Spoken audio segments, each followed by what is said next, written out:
Bang महिला की धुलाई वाली कहानी। बैंग महिला की कहानी धुलाई वाली का मुख्य बिंदु और सारांश।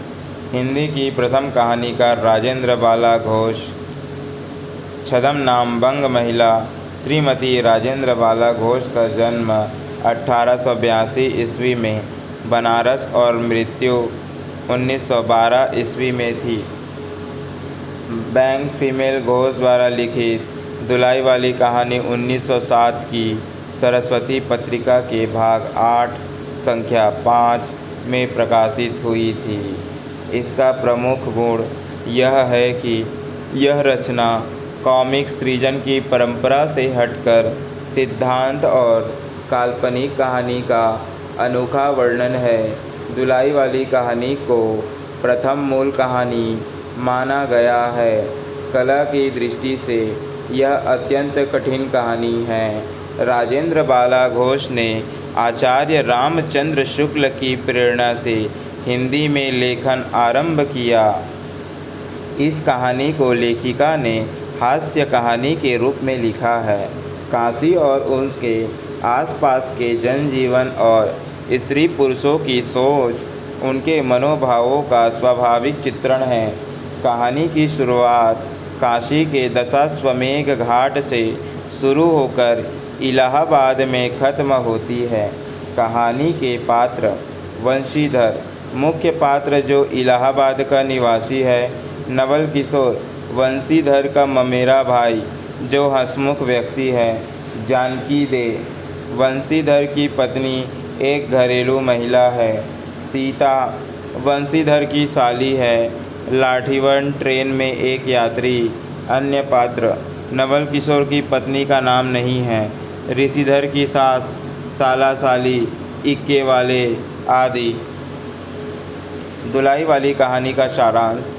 धुलाई वाली का अर्थ है नवविवाहिता महिलाओं का घोष-घट होता है। काशी जी के दशाश्वमेध घाट पर स्नान करके एक इंसान बड़ी विग्रह के साथ गोदौलियों की तरफ आ रहा था। एक हाथ में एक मैली सी नाखून में लिपटी हुई भीगी धोती और दूसरे में सुरती की आकर्षक की गई डिबिया और सुगनी की एक पुड़िया थी। उस समय दिन के 12 बजे थे।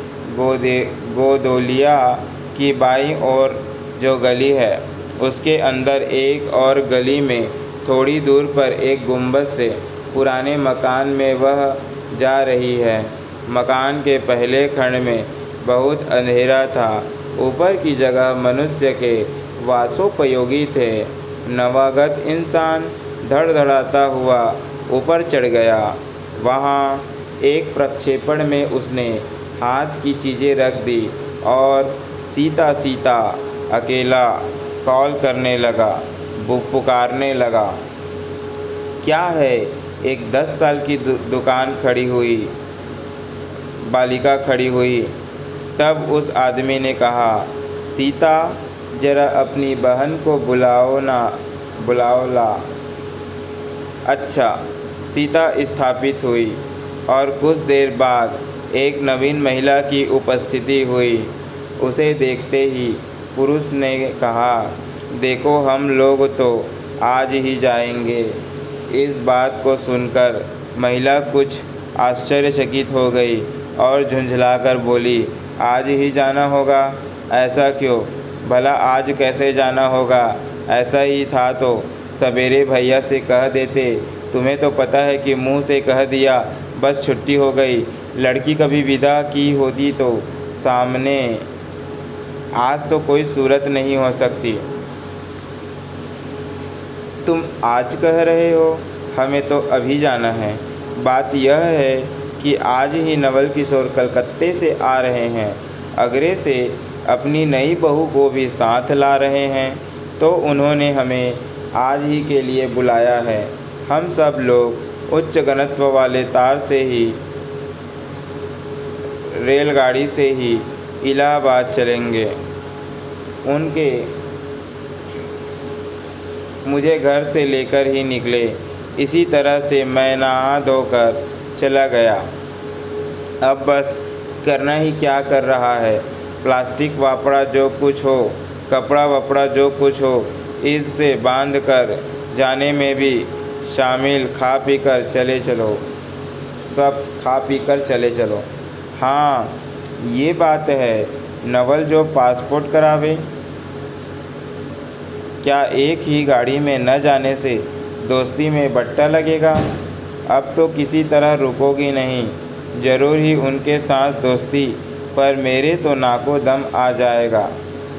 क्यों, किस बात से। उनकी हंसी से। और किस से। हंसी ठट्ठा भी अच्छी लग रही है, उनकी हंसी मुझे नहीं भाती। एक रोज़ मैं चौक में लग्जरी पुड़िया खा रही हूँ कि इतने में न जाने कहाँ से ज्ञान नवल चिल्लाने लगे, ए वोट, ए पार्टी, देखो बहुत सारी पुड़िया खा रही है। मैं तो मर गया शर्म से। हाँ भाभी जी ने हंसी में उड़ा दी बात। वे बोली, खाने पहनने के लिए तो आई ही है, पर मुझे उनकी हंसी बहुत बुरी लगी। बस इसी से तुम उनके साथ नहीं गए। अच्छा चलो, मैं नवल से कह दूँगा कि यह गाड़ी कभी रोटी तक तो नहीं पूरी क्यों खाने लगी। इतना चिल्ला बंसीधर ऑफिस के बाहर चला गया और बोला, मैं भैया के पास हूँ, तुम रो रुलाकर तैयार हो जाओ। इतना साया ही जानकी देई की भर आई और आषाढ़ सावन की इसकी लग गई। बंसीधर इलाहाबाद में रहने वाले हैं, बनारस में मुसलमान हैं, स्त्री को विदा करने आए हैं। मुसलमानों में एक साले शाली और सास के सिवा और कोई नहीं है। नवल किशोर के रिश्तेदार ममेरे भाई हैं। दोनों में मित्रता का प्रश्न अधिक है, दोनों में गहरा मित्रता है, दोनों एक जान दो काबिल हैं। उसी दिन बंसीधर का जाना स्थिर हो गया। सीता बहन के संग जाने के लिए रोने लगी। माँ रोटी धोती लड़की की विदा की सामग्री इकट्ठा करने लगी। जानकी देई भी रोटी रोटी तैयार होने लगी। कोई चीज़ भूलने पर धीमी आवाज़ से माँ को भी याद कर लिया गया। 1 बजे स्टेशन जाने का समय आया। अब गाड़ी या इक्का कौन आए। अल्पसंख्यकों की अवस्था अब आगे जैसी नहीं थी कि 2-4 नौकर चाकर हर समय बने रहे। सीता के बाबा के न रहने से काम हुआ है। यहाँ पैसे वाले के नौकर चाकरों के सिवा और भी 2-4 खुशामदी बैठे रहते हैं।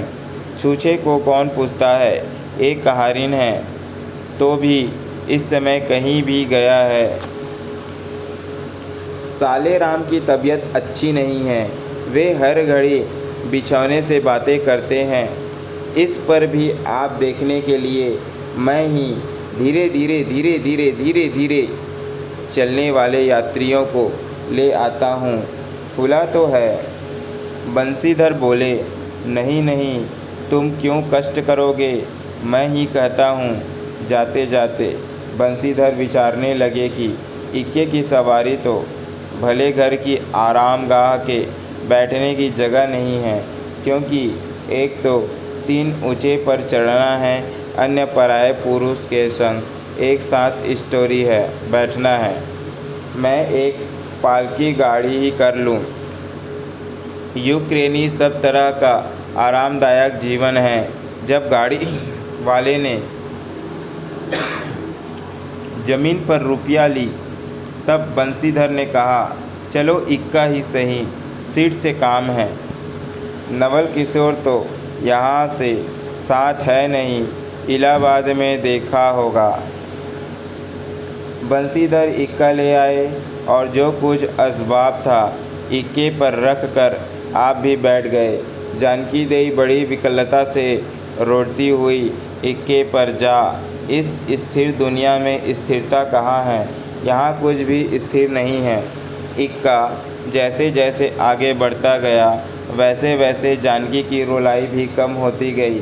सिकरौल के स्टेशन के पास पहुँचते पहुँचते जानकी अपनी आँख अच्छी तरह पोंछने लगी थी।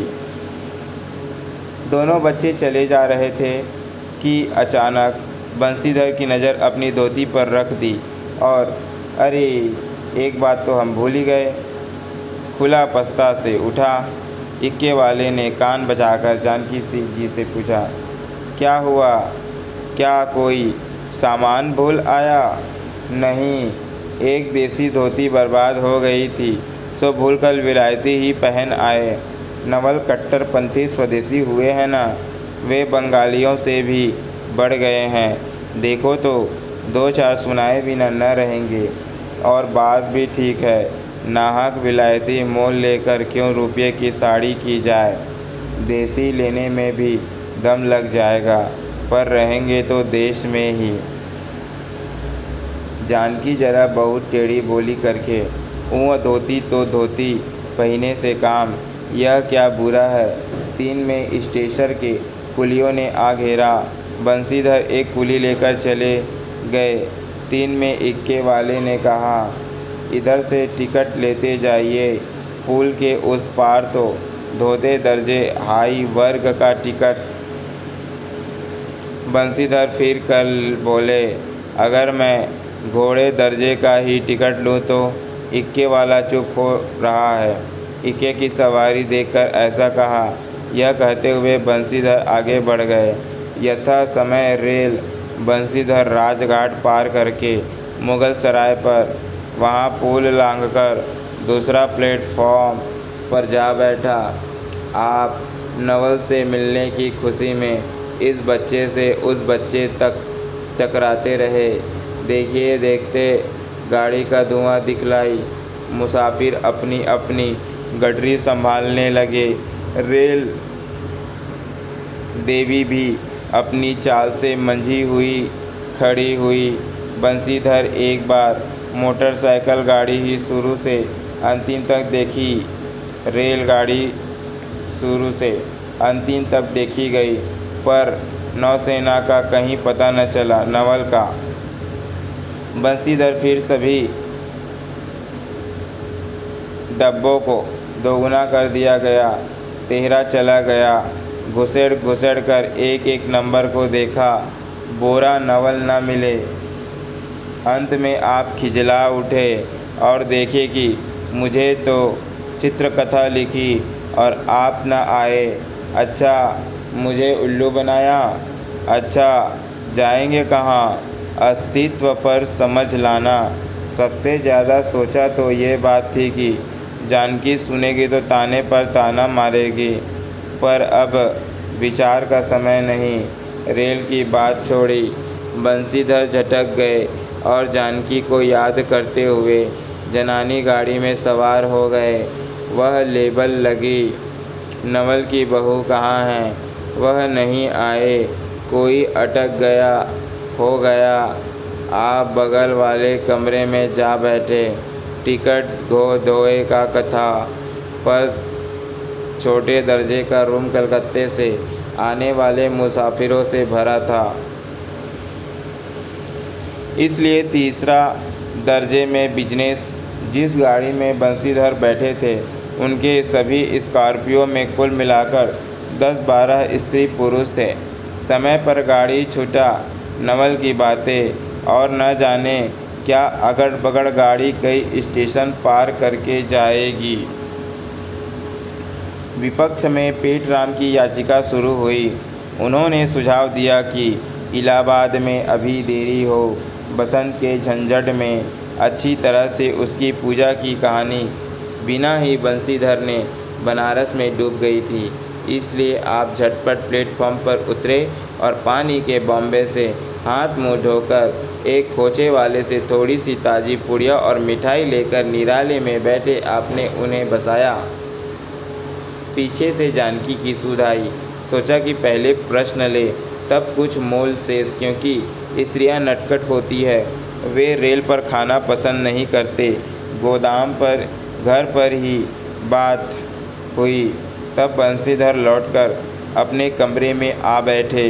अगर वे चाहते हैं तो इस समय ड्योढ़े में बैठे, क्योंकि अब भीड़ कम हो गई थी। इस पर उन्होंने कहा, थोड़ी देर के लिए कौन भी अनुबंध करे। बंसीधर अपने कमरे में बैठे तो दो एक मुसाफिर ज़्यादा दिखे। फॉलोअर्स में से एक भी उतर गया था। कौन लोग थे? सब तीसरे दर्जे के पात्र जानदार थे। अधिक सभ्य तो बंसीधर ही थे। उनके कमरे के पास वाले कमरे में एक अच्छे घर की महिला का मकान था, गलत बैठी थी। वह खिचड़ी सर से पैर तक ओढ़े, सर झुकाए, एक हाथ लंबा घूंघट काढ़े, कपड़े की गठरी सी बनी जगह थी। बंसीधर ने अपने गीत वाले भद्र पुरुष के साथ बातचीत करके समय बिताया। एक दो करके तीसरी घंटी बजाई, तब वह स्त्री कुछ अचकाकर थोड़ा सा ढका खोल जंगल से बाहर देखने लगी। ज्यों ही गाड़ी छूटी, वह मानो कांप सी निकली। रेल का लगाना लेना तो हो ही गया था, अब से किसी की क्या परवाह। वह अपनी मौलिक गति से चलती रही। प्लेटफॉर्म पर भीड़ भी नहीं थी, केवल दो चार मैन रेल की अंतिम विदाई तक थे। जब तक स्टेशन दिखाया तब तक वह बाहर ही रुक रही थी। फिर अज्ञात स्वर में रोने लगी। उस कमरे में तीन चार प्राउत ग्रामीण स्त्रियां भी थीं। एक जो उसके पास ही थी देखने लगी। अरे इनका मन तो नहीं आइले हो, देखो रोवल करथीन। दूसरी बोली, अरे दूसर गाड़ी में सवार हुई है, सबसे पहले दूर रहो, ई जनानी गाड़ी थेले है। दूसरी, अरे तू हो भालू तो का हो। दूसरी बार भद्रा महिला से प्लांट लगाई गई। कौन गांव उतरबू बेटा, मिर्जयपुरा चढ़ी हो ना। इसके जवाब में उसने कहा कि सो वह न सुनो। तबली पहली बोली, हट हम सवालिया ना, कहाँ उतरबू हो, आई इलाहाबाद। दूसरी, इलाहाबाद कौन गांव हो गोइया। पहला, अरे नहीं जाल लो, पयाग जी जहाँ मनई मकर नहाए जाला। दूसरी ओर, भला पयाग जी काहे न जिनीत, ले काही के नाही, तोहरे पंच के धर्म से चार दानी नहाए गई रहे। ऐसन हो सोमवारी और गहन दका दका लग रहा तो तोहरे काशी जी नहाए गई रहे। आवे जाए के तो सब औते जाट बटले बाते, मजा यह बैठा तो बिचारो विपत में न पड़ल बटली। हे हम पाँचा है, राजघाट तिकस कटौली, मुंगल के सरायम उतरली हो द पुनली। दूसरी ओर ऐसे एक दिन हम आवत रहे, एक मेली औरों मोरे संगे रही। दकौने तिसनिया पर उगर स्वामी बा उतरे कीसी जुर्तनी है, गड़िया खुला अब भैया उगारा करंट फा नरियाय। ए साहब गड़िया खड़ी कर, ए साहब गड़िया तनी खड़ा कर, भला गड़िया दहिनाती काहे के खोट होए।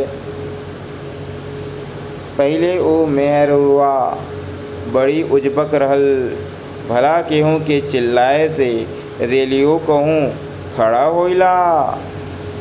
इसकी इस बात पर कुल कमरे वाले हंस पड़े।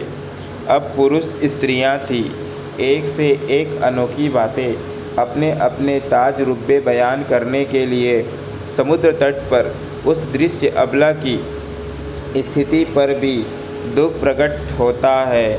तीसरी महिला बोली, टिक्सिया पल्ले बायका नन्ही, हे साहेबवा सुनी तो कलकत्ते ताइले मसूलिया लेई। अरे इहो तो नन्ही की दूर से आवत रही लेना, फरगत के बड़े उतर ले।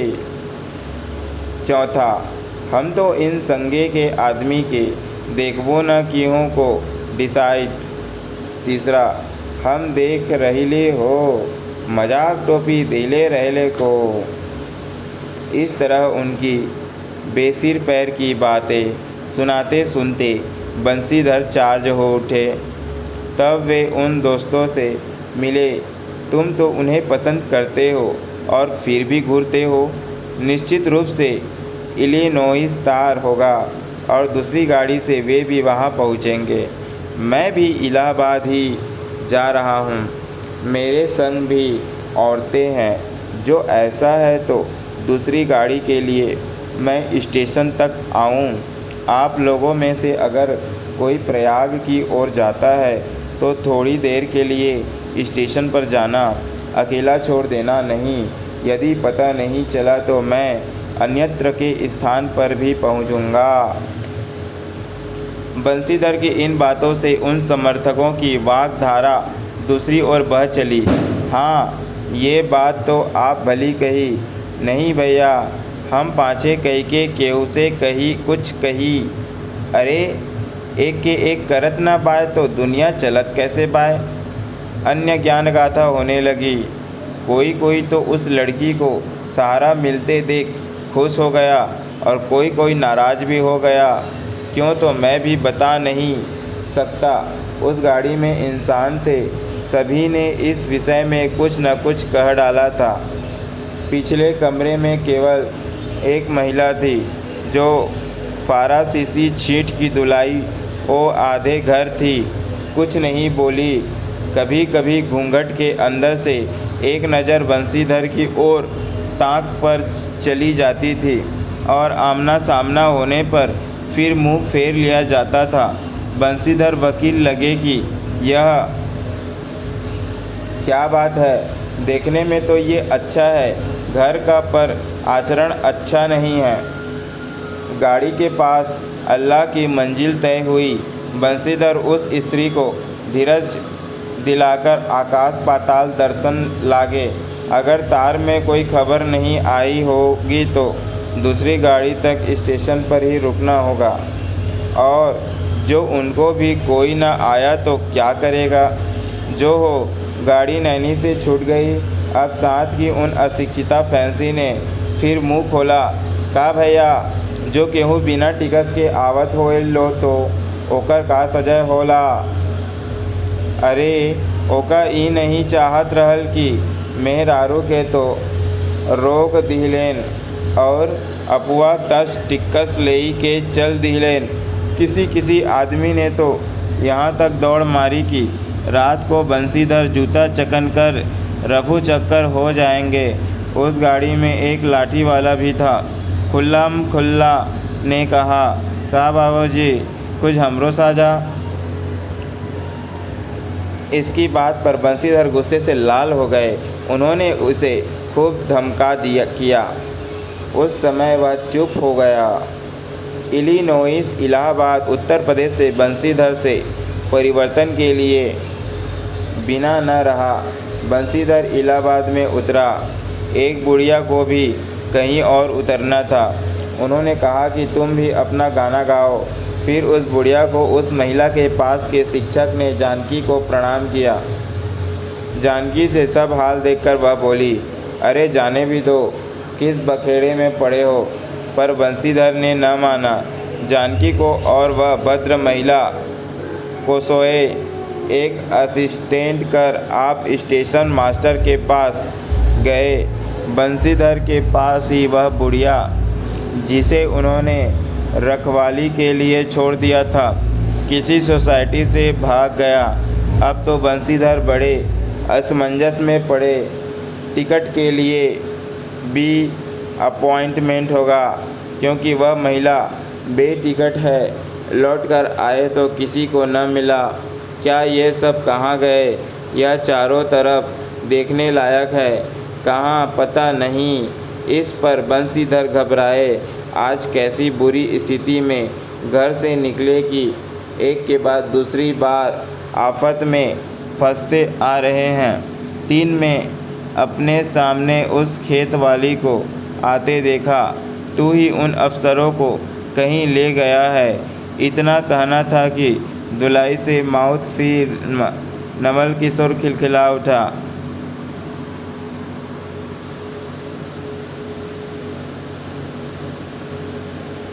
क्या यह क्या है? सब शेयर ही करतूत है। अब मैं समझ गया कैसा गजब बनाया है। ऐसी हंसी मुझे अच्छी नहीं लगती। संयोगवश ऐसा हुआ कि उन्होंने अपनी ही बहू से शादी की। अच्छा तो वे कहाँ गए? वे लोग तो पालकी गाड़ी में जगह रखते हैं, तुम भी चलो।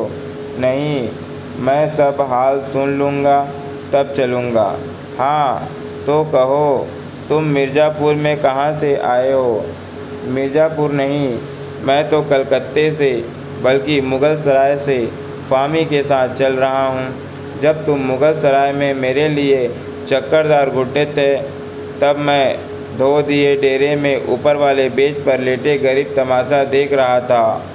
फिर मिर्ज़ापुर में जब तुम पेट के सिक्के लाए थे, मैं पास से निकल गया पर न देखा। मैं गाड़ी में जा बैठा, सोचा कि आने पर उपस्थित हो जाएंगे। फिर थोड़ा और देखो, नौबत तक यहाँ करते रहे। अच्छा अब चलो, जो हुआ उसे माफ़ करो। यह सुनकर बंसीधर की अपील हो गई। दोनों दोस्तों में बड़े प्रेम से बातचीत होने लगी।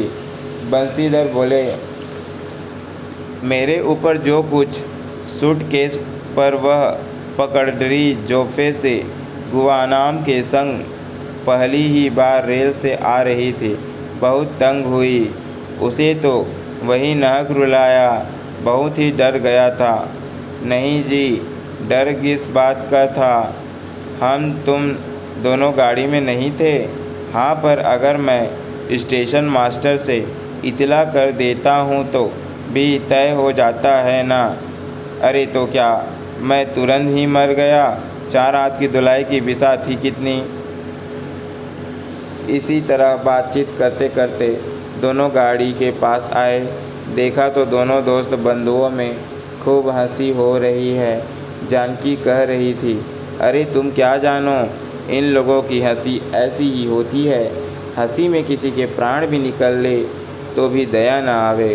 खैर, दोनों दोस्त अपने अपने घर वाली को लेकर रिश्तेदार खुशी घर पहुँचे और मुझे भी उनकी यह राम कहानी से छुट्टी मिल गई।